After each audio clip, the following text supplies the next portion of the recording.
지사님, 서울 양평 고속도로 원안을 추진해야 된다는 입장이신데 우리 국민들께서 이해하기 쉽게 한 번 더 왜 원안이 추진해야 되는지 원칙이나 기준 한 번 더 설명해 주시겠습니까?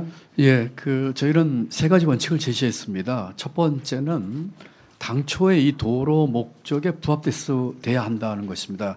이 도로의 목적은 그 영역 보고서도 예타 보고서 잘 나와 있습니다만 국도 6호선 드물머리를 포함한 국도 6호선과 서울 양양 고속도로의 이 교통 체증을 해결함으로써 수도권 동북부 교통 문제 해결이 목적이거든요. 이 목적에 가장 부합하는 것이 무엇이겠느냐. 두 번째는 신속하게 추진을 해야 되겠다. 이게 14년 동안 끌어왔던 일이고요. 양평 군민뿐만이 아니라 이 신도시 개발 부담금을 부담하는 하남시, 광주시, 그다음에 가평, 심지어는 강원도까지 관련돼 있는 일들입니다. 빨리 추진됐으면 좋겠는데 여러 가지 상황으로 봤을 적에 지금의 여러 가지 얘기하는 의혹들을 놓고 봤을 적에 과연 봤을 적에 원안대로 추진한 것이 가장 빨리 추진한 것이다 그런 것이고요. 세 번째는 주민들의 수건과 정보의 약속입니다. 주민들의 오랜 수건이 여기 달려 있고요. 두 번째로는 시공간 시정 공간부터 일부 공간은 제가 빨리 개통하기로 약속을 국토부가 중앙정부가 했습니다. 이런 것들을 봐서 이 세 가지 측면, 당초 목적, 빠른 추진, 주민 수건 해결 측면에서 저는 원안대로 추진한 것이 가장 합리적이라고 생각을 합니다. 예, 경기도가 변경안에 동의했다라는 어떤 의견도 있는 모양인데 경기도는 1차 협의나 2차 협의 때 변경안에 동의한 바가 있습니까? 네, 동의한 바 없습니다. 전혀 없으세요? 예, 없습니다. 네. 근데 이제 견해에 따라서는 원안이든 변경안이든 좀 빨리 추진하면 된다 이런 의견도 있는데 지사님이 생각하시기에 원안이 변경안보다 신속히 추진될 수 있다라고 생각하시는 근거는 뭔가요? 지금 변경안이 나옴으로 해서 지금 얼마나 많은 지금 얘기가 나왔습니까? 저도 아까 다른 의원님이 질의하신 것처럼 이 문제가 정쟁을 흘러서는 안 된다고 생각을 합니다. 경기도지사로서 이 경기 동북부와 이 수도권 동북부 이 문제가 가장 중요한 문제지. 그렇기 때문에 지금 이 변경안으로 만약에 계속 밀어붙인다면 이와 같은 의혹 문제 누가 왜 어떻게 전혀 지금 답이 안 나오고 있거든요. 이런 걸 봐서 조속한 추진이 저는 상당히 어려울 거라 생각하는 게 하나고요. 두 번째는 변경안으로 했을 경우에 종점이 바뀌었고 그리고 노선의 55%가 바뀌었습니다. 물론 이번에 B씨는 또 시점까지 좀 바꿨던데요. 이렇게 됐을 경우에 타제를 새로 해야 될 가능성이 아주 높다고 생각합니다. 심지어는 예타 계획을 새로 해서 해야 될 요건에도 해당될지도 모르겠습니다. 그렇다면 이 사업이 굉장히 오랫동안 끌 것이 거의 자명하거든요. 그런 측면에서 빠른 추진을 위해서는 원안 추진이 가장 신속하게 될 것이라고 저는 생각하고 있습니다. 지사님께서 과거 기재부 장관하시고 경제부총리를 하셨기 때문에 그 경험도 방금 말씀하신 대답의 근거도 되는 거지요. 제가 예, 그렇습니다. 예, 일단 최 의원님 말씀이 맞고요. 부총리 하기 전에 제가 국조실장을 했고 그 전에 기재부 2차관을 했습니다. 기재부 2차관이 바로 예타 담당 차관입니다. 예타와 재정 담당이거든요. 그렇기 때문에 지방 정부에서 지역 주민들이 예타에 대해서 얼마나 뭐라고 할까요? 좀 속된 표현은 목을 메고 갈망하는지 잘 알고 있습니다. 저희도 이것을 천신만고 끝에 통과시켰습니다. 이게 그리고 수도권으로 분류가 됐거든요. 수도권 사업으로.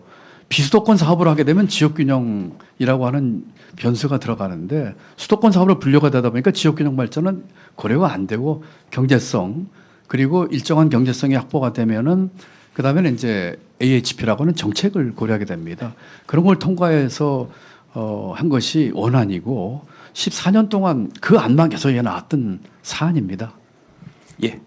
10월 13일 날 양평군에 가셔서 주민들 직접 만나셨습니까? 예, 만났습니다. 네, 사실 그럼 어떤 성과가 있으셨는지 설명을 조금 해주세요. 예, 그때 양평강은 세 가지 목적으로 갔습니다. 꼭 요 목적뿐만 아니라 제가 또 지역이 넓다 보니까 한 번 지역을 가게 되면 여러 목적으로 가게 됩니다. 저희 평생교육 양평 캠퍼스도 갔었고요.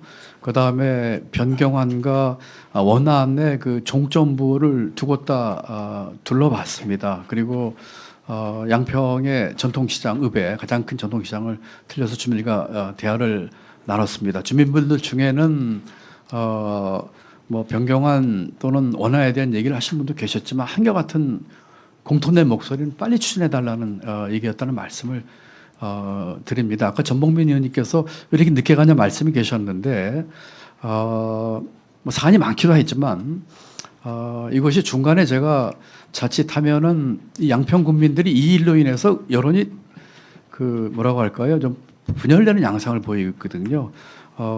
이렇게 섣불리 가는 것도 꼭 맞는 것은 아니다는 생각이 들었다는 말씀을 드리고 제가 국무조정시장을 사표를 내고 나와서 치과하고 살았던 것이 경기도 양평군입니다. 제가 양평군에 6개월 살았습니다.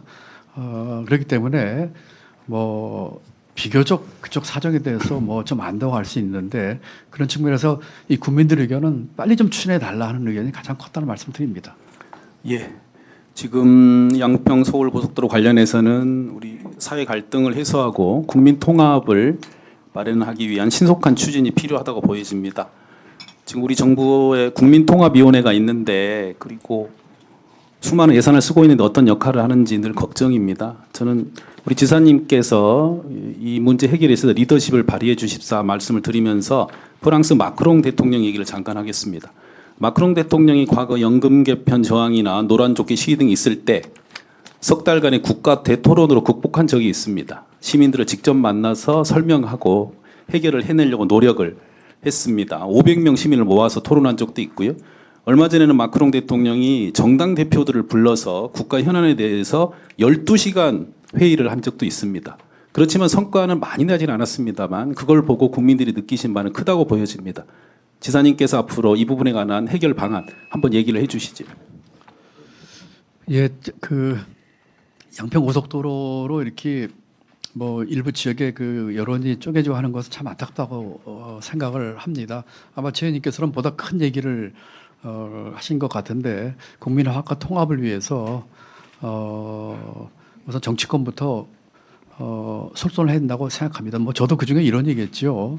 아까 보고 올린 것처럼 경기도 외가 지금 여야 동수입니다. 뭐 한 분이 돌아가셔서 지금 그러긴 합니다만 그런 중에서 저희 경기도는 여야와 아까 이념을 떠나서 대화 타결하려고 애를 많이 썼습니다. 물론 이견도 많고 또 토론도 있었습니다만 저희는 나름대로 그 협치의 기틀을 어느 정도 만들었다 생각합니다. 뭐 앞으로도 할 일이 많겠지만 그런 식으로 국민 통합을 위해서 함께 노력했으면 좋겠다는 말씀을 네. 원론적으로 올립니다.